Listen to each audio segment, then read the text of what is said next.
नमस्कार, मैं दुलारे अंसारी और आप देख रहे हैं भारत 36 मैच।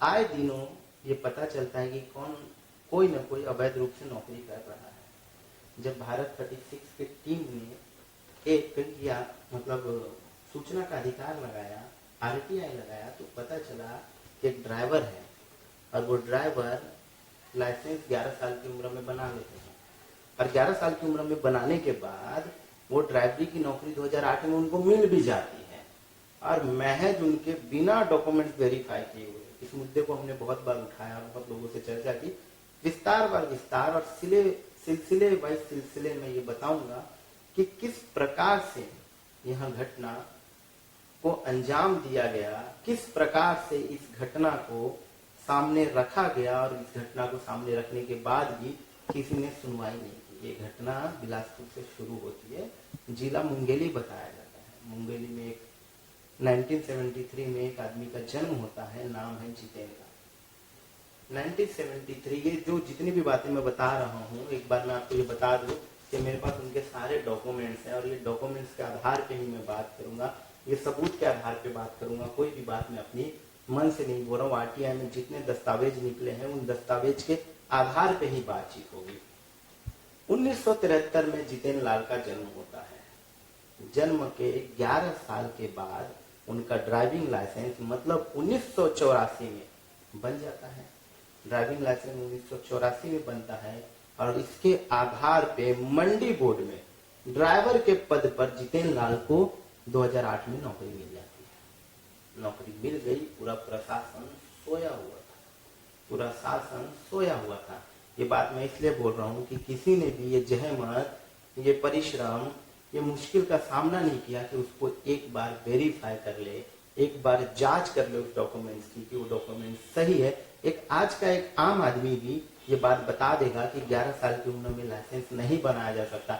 मैं स्कूटी की बात नहीं कर रहा हूँ, मैं बाइक की बात नहीं कर रहा हूँ, मैं लाइसेंस की बात 4 व्हीलर की कर रहा हूँ जिसमें 4 चक्के होते हैं, 2-4 लोग बैठ सकते हैं। उस गाड़ी की बात कर रहा हूँ जिसमें 4 चक्के का लाइसेंस उन्हें मिल गया और मिलने के बाद उन्हें नौकरी भी मिल गई।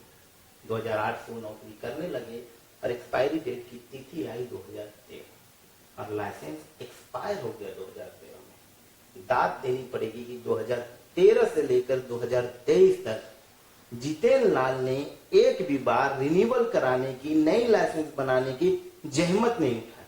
उन्होंने एक बार भी ये कोशिश नहीं की कि हम लाइसेंस को बना दें, हम लाइसेंस को बना करके आगे कर दें। ये मामला हमें पता चला, हमने आरटीआई लगाया और दस्तावेजों को निकाला। दस्तावेजों में बहुत बड़े बड़े खुलासे हुए।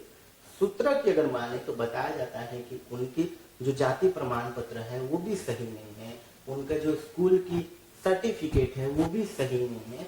सूत्र की माने तो। बाकी अगर पुख्ता सबूत की बात करें तो ये बात एकदम साबित होती है कि उनके पास 11 साल की उम्र में लाइसेंस जितेन लाल को मिल गया था और 2008 में उन्हें नौकरी मिल गई। ये बात को लेकर के हमने महेंद्र सवन्नी से बातचीत की। महेंद्र सवन्नी ने अपना पलड़ा झाड़ते हुए हमें बताया कि अशोक कुमार जी जो अतिरिक्त प्रभार संभाल रहे मंडी बोर्ड का, आप उनसे मिल लीजिए, उनसे बात कर लीजिए। हमें भी लगा उन्होंने रास्ता बता दिया है, उस रास्ते पे चलेंगे तो शायद इस आदमी को सीख मिलेगी, उन सभी लोगों को सीख मिलेगी जो इस प्रकार से नौकरी पाते हैं। हम पहुंचे अशोक कुंभज में। अशोक कुंभज जी बैठे हुए थे, आराम से 2-4 लोगों से बात कर रहे थे। हमने थोड़ा सा इंतजार किया, हमारा जब नंबर आया तो हम भी कमरे में थे। कमरे में जाते ही हमने ये बात रखी। उन्होंने जितेन लाल को बुलाया और बताया कि तुम नया तुरंत, मैं बता रहा हूँ, तुम तुरंत एक नया वो बना लो लाइसेंस, तुमने अभी तक क्यों नहीं बनाया, ये वो करके उसे फिर से गाड़ी चलाने की अनुमति दे दी और वो गाड़ी चलाते रहे। पर सवाल ये बनता है कि क्या अशोक कुमार को ये सारी बातें पता होने के बाद भी उस बात को आज करीब महीनों बीत गए हैं, इस महीनों के बाद भी जितेन लाल पर कोई बड़ी कार्रवाई क्यों नहीं? खैर मैं एक बात और बता दूं कि हमने राम विचार नेताम से भी इस मामले को लेकर के मिलने की कोशिश की, पर उस समय बाहर थे तो भारत 36 की टीम की बात नहीं हो पाई। पर क्या जितेन लाल यादव जैसे और भी लोग हैं जो अन्य विभागों में बैठे हुए हैं नौकरी पा करके, और एक आदमी जो सही है, सटीक है, जिसे गाड़ी चलाने आता है, जिसने सही तरीके से लाइसेंस बनाया, फिर भी वो गवर्नमेंट की नौकरी से, सरकारी नौकरी से वंचित है। क्या महेंद्र सवन्नी जैसे लोग और क्या अशोक कुमार जैसे लोगों को ये बात पता होने के बाद भी कोई बड़ी कार्रवाई उन पर नहीं की जा रही है? क्या उन्हें इन दोनों लोगों का संरक्षण प्राप्त है? आज प्रमोशन होके महेंद्र सवन्नी एमडी बन गए हैं मंडी बोर्ड के, पर क्या इतने बड़े प्रभार पे भी न्याय नहीं मिलेगा? क्या न्याय उन लोगों को नहीं मिलेगा जो सही है? क्या न्याय उन लोगों को नहीं मिलेगा जिन्होंने सही में परीक्षा लिखा है? बार बार सरकारें आती गई, सरकारें जाती गई। 2008 में बीजेपी की सरकार थी, 2018 में कांग्रेस की सरकार आई।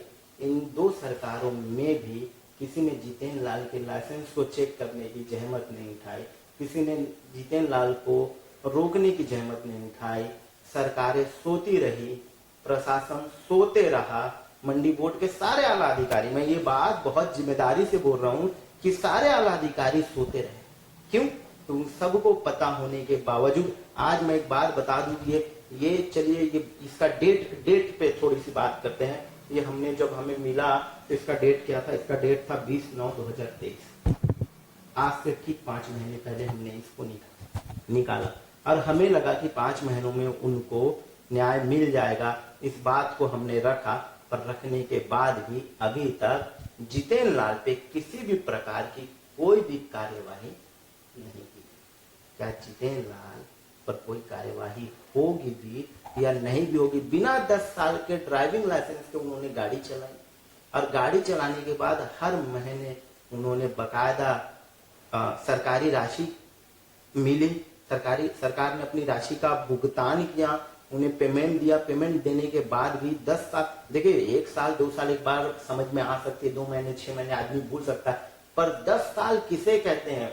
2013 से लेके 2023 तक, जब तक ये डॉक्यूमेंट्स हमने निकाला है 9वें महीने तक, तब तक उनका लाइसेंस उनके पास नहीं था। सवाल प्रशासन से बनता है, सवाल मंत्री रामविचार नेताम जी से बनता है कि क्या जितेंद्र लाल पे कार्रवाई होगी, और कार्रवाई होगी तो कब तक होगी और कैसे होगी? इसका विवरण देने की जहमत उठाए, कृपा करें कि इस बात को कैसे किया जाएगा, इस मामले को किस तरीके से पूरा मंत्रिमंडल, पूरी बीजेपी किस तरीके से देखती है, और क्या इसके लिए अशोक कुंबर जी और महेंद्र सवन्नी को भी जिम्मेदार ठहरा जाएगा, जिनको बातें पता होते हुए भी उन्होंने बातों को नकार दिया। देखना दिलचस्प होगा कि जितेंद्र लाल जैसे कितने लोग और है विभाग में। क्या जितेंद्र लाल को किसी का संरक्षण प्राप्त था? क्या जितेंद्र लाल के सिर के ऊपर किसी का हाथ है? क्या जितेंद्र लाल अपने आप में पावरफुल है कि उसे नौकरी से कोई हटा नहीं सकता? 2 डिप्टी सीएम, एक मुख्यमंत्री और कई मंत्रियों के रहते हुए भी अभी तक जितेंद्र लाल पर कार्रवाई नहीं की गई। लगातार भारत 36 इस एडिशन को उठाते रहेगा, इस मुद्दे को उठाते रहेगा और सवाल प्रशासन से करते रहेगा जब तक जवाब नहीं मिल जाता है। तमाम